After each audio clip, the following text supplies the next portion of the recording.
Okay, this week we're going to be talking about what's in your hands.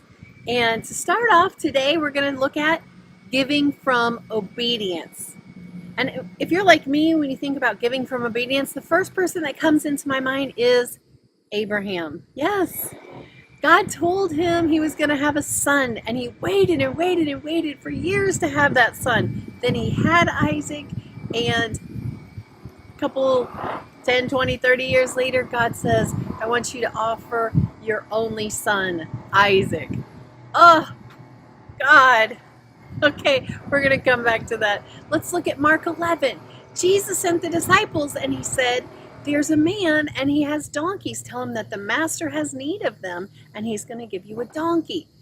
So this man raises donkeys, and here come the disciples and say, master has need of one.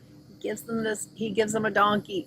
Okay, let's look on. Matthew 21. Peter's been out fishing. He hasn't caught anything.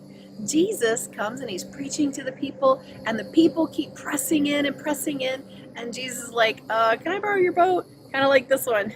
He just like steps in, pushes off from the shore, and preaches to the people. Now, what do we see in common with these? After they obey, blessing comes. One more, let's look at the little boy and his lunch. The disciples are supposed to go find food for 5,000 plus people. More like 25,000 when you include wives and kids, right? And they come to this little boy and his lunch, and they're like, can we have your lunch? Okay. His mom packed him that lunch. You know what, though? Each one of these situations, after they give, you see the multiplication come. What do we see in common? They don't ask a bunch of questions. They're not saying, why? What about me? What about my lunch? What about my boat?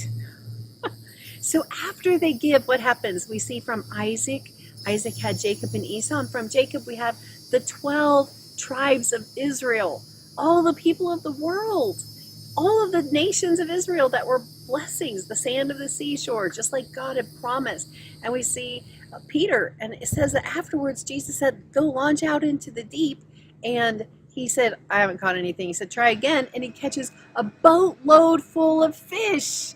Okay, and the little boy who gave his lunch, which was enough for him, but after God multiplied it, what happened? 12 baskets full of leftovers. Amen. You know what? God knows how to take that little bit that's in our hand and multiply it. Yes. So none of these people started off with like this big overflow of abundance, right? They just had enough for themselves. But after they gave it to Jesus, what do we see? Multiplication.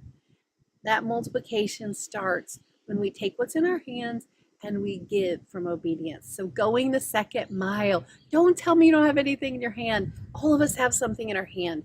When we release it, we give from obedience, God is going to multiply back to you what's in your hands.